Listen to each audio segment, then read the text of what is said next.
Beberapa hal yang saya pandang cukup perlu untuk disampaikan berkenaan dengan pembebasan bersyarat yang saya peroleh pada kesempatan hari ini.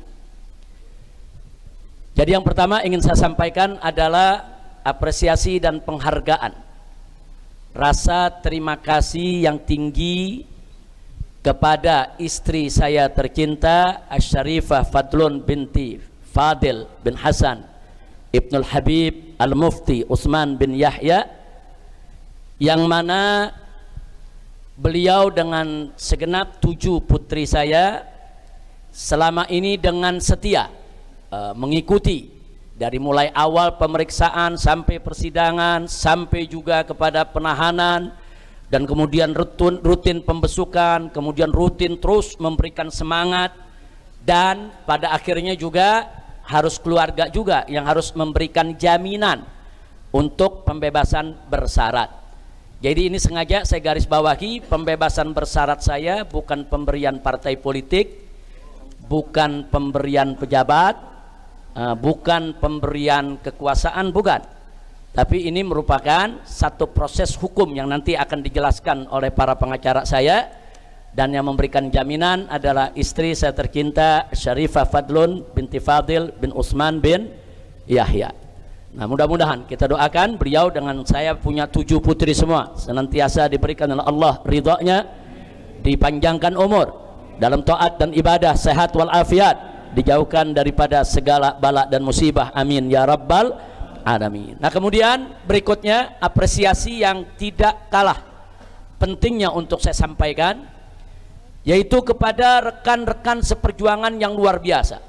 Selama saya menjalani proses penahanan, luar biasa perjuangan mereka untuk selalu bukan hanya sekedar memberikan semangat, tapi juga selalu kita sharing informasi dan berbagi informasi dalam rangka untuk kita bisa mendapatkan pembebasan bersyarat ini.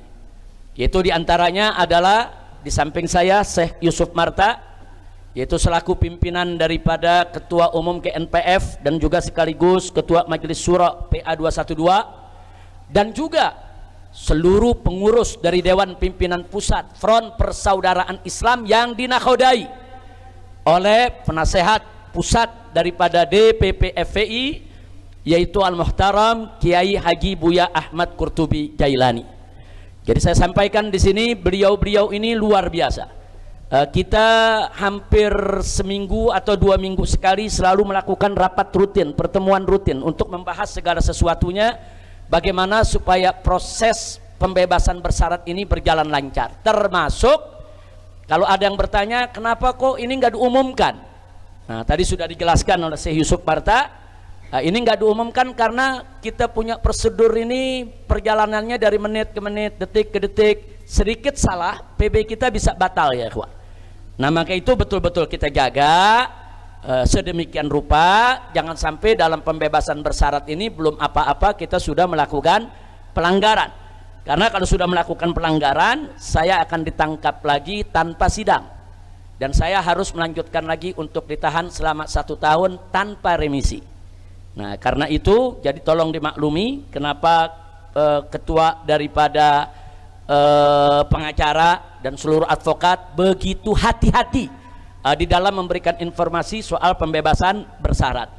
Nah, alhamdulillah semalam saya sampai jam 9 malam masih ada di Bapas, kita menyelesaikan semua administrasi didampingi oleh Syekh Yusuf dan para pengacara, dan tadi pagi setelah sholat subuh langsung dijemput dibawa ke rutan Cipinang, kemudian di sana juga kita menyelesaikan semua administrasi, dan alhamdulillah semuanya lancar. Insya Allah nanti akan disampaikan soal prosedur hukumnya oleh para pengacara kita. Nah, itu pertama. Kedua yang ingin saya sampaikan. Ketiga, juga apresiasi dan penghargaan yang sangat tinggi ingin saya sampaikan kepada seluruh tim pengacara, kepada seluruh tim hukum yang sudah berjuang habis-habisan dari mulai penyidikan di BAP oleh kepolisian sampai pelimpahan ke kejaksaan, sampai digelar pengadilan.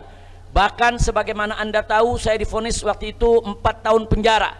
Kemudian bagaimana para pengacara terus berjuang di tingkat banding. Di tingkat banding kita masih kalah ya kawan. Kemudian para pengacara berjuang lagi di tingkat kasasi. dan akhirnya dari 4 tahun berubah menjadi 2 tahun, sehingga saya bisa mendapatkan pembebasan bersyarat pada hari ini. Andai kata tetap tidak diturunkan 4 tahun, masih 2 tahun lagi belum bisa keluar kita ya kawan. Nah ini artinya ini perjuangan yang luar biasa. Karena itu saya sampaikan sekali lagi kepada semua tim pengacara, tim advokat. Ini tim advokat kita ada yang tampil di sidang, ada juga yang di belakang, tapi mereka membuat legal opinion yang luar biasa. Seperti Dr. Abdul Khair, seperti Pak Ari dan lain sebagainya. Jadi sekali lagi kita sampaikan kepada seluruh tim advokat yang ada, terima kasih banyak. Dan jazakumullah khairal jaza, dan tolong dimaklumi kadang-kadang advokat kita omel-omelin juga ya kawan. Ini advokat salah sedikit kita ngomel, salah sedikit wah udah habis-habisan udah. Jadi saya minta maaf kalau dalam proses selama ini mungkin ada kata-kata yang kasar, keras, atau memang kita terlalu banyak hal-hal yang kita tuntut dari pengacara untuk bekerja lebih ya kawan. Habib Ali ini pontang panting sama Pak Aziz Yanuar. Begitu kadang-kadang kerja 24 jam mundar mandir ke rutan ya kawan. Sekali lagi saya sampaikan terima kasih kepada seluruh tim pengacara yang ada tanpa saya sebut satu persatu nama-nama mereka. Dan kemudian yang terakhir saya sampaikan terima kasih yang tinggi dan penghargaan yang setinggi-tingginya untuk seluruh habaib, ulama, kiai, umat yang saya tahu dan saya mendengar kabarnya di mana-mana tidak henti-henti mengirimkan doa ya kawan. Nah, sekali lagi doa-doa yang antum kirimkan itu merupakan penguat jiwa kita. Doa-doa yang antum kirimkan itu merupakan penyejuk jiwa kita. Doa-doa yang antum kirimkan itu yang membuat yang kita sebetulnya sudah hampir jatuh tapi bangkit lagi. Yang sebetulnya kita sudah hampir jenuh tapi semangat lagi. Jadi doa-doa antum semua luar biasa. Dan doa memang punya kekuatan saudara sebagaimana kita ketahui yang begitu hebat, begitu luar biasa. Dan doa bahkan bisa merubah yaitu daripada nasib dan ketentuan kita. Mudah-mudahan apa-apa yang sudah antum lakukan dari pengiriman doanya, baik yang hadir di sini maupun yang mendengarkan daripada acara live streaming ini yang dilakukan oleh Lembaga Informasi Persaudaraan. Nah mudah-mudahan semua dimanapun anda berada, anda bisa mendengar apa yang kami sampaikan. Akhirnya kami ucapkan kepada semuanya, baik dari mulai yang pertama tadi istri saya dan anak-anak, kemudian kawan-kawan saya di DPP, Syekh Yusuf dan kawan-kawan, baik di GNPF maupun PA212, dan seluruh habaib, ulama, kiai serta umat yang ikut mendukung dengan doanya.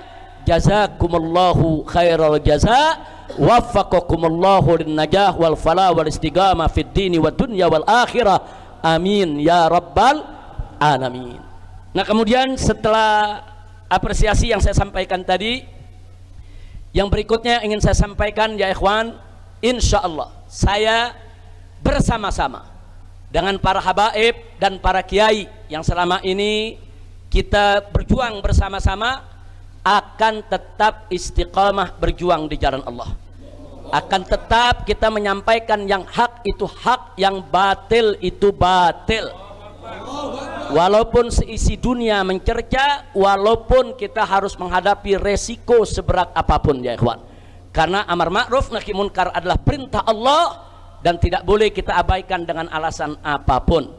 Nah karenanya saudara, dalam kesempatan ini juga ingin kami sampaikan, saya dan kawan-kawan semua, para habaib, para ulama seperjuangan, tidak akan meninggalkan umat, tidak akan mengkhianati umat.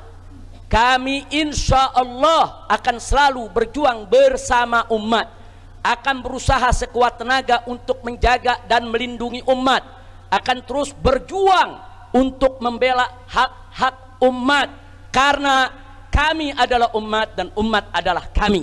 Kami tidak akan bergeser dari itu semua ya ikhwan. Nah, semoga Allah subhanahu wa ta'ala memberikan kemenangan kepada kita semua, amin ya rabbal alamin. Nah selanjutnya yang terakhir, akhirnya ingin saya sampaikan di sini, saudara, sebagaimana yang telah saya sampaikan setiba di tanah air waktu saya pulang dari kota suci Makkah, yaitu ayo sama-sama kita gaungkan kembali dan terus menerus, yaitu revolusi akhlak. Revolusi akhlak dengan cara yang berakhlak. Kalau tadi disampaikan oleh tuan guru kita, orang tua kita, yaitu Muallim Kiai Haji Maulana Kamal Yusuf, bagaimana kita punya negeri saat ini saudara, di mana-mana terjadi kerusakan, di mana-mana ada kemunkaran, saudara. Bahkan kebohongan saat ini sudah membudaya.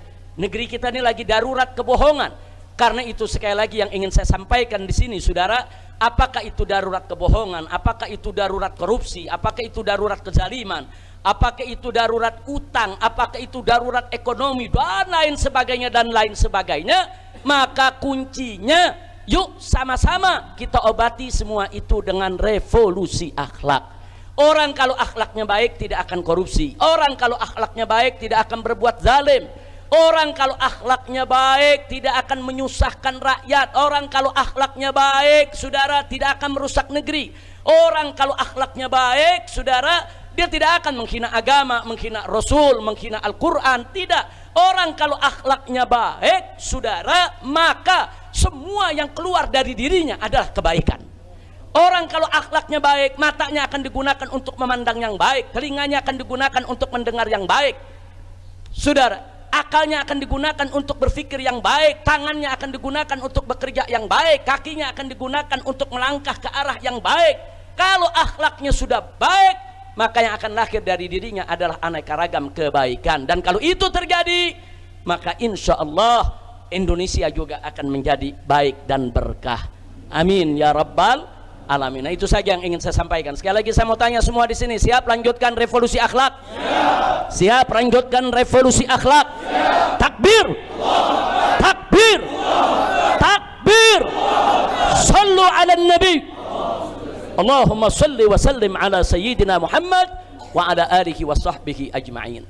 Nah, ini yang ingin saya sampaikan kepada semua. Dan sekali lagi saya mohon maaf, ini melalui siaran daripada Lembaga Informasi Persaudaraan, saya minta maaf kepada kawan-kawan, kepada semua yang selama ini ikut peduli kepada perjuangan kita, tapi kalau pada hari ini mungkin tidak diundang atau tidak tahu, saudara, atau terlambat kabar beritanya sampai, tolong dibukakan pintu maaf yang sebesar-besarnya.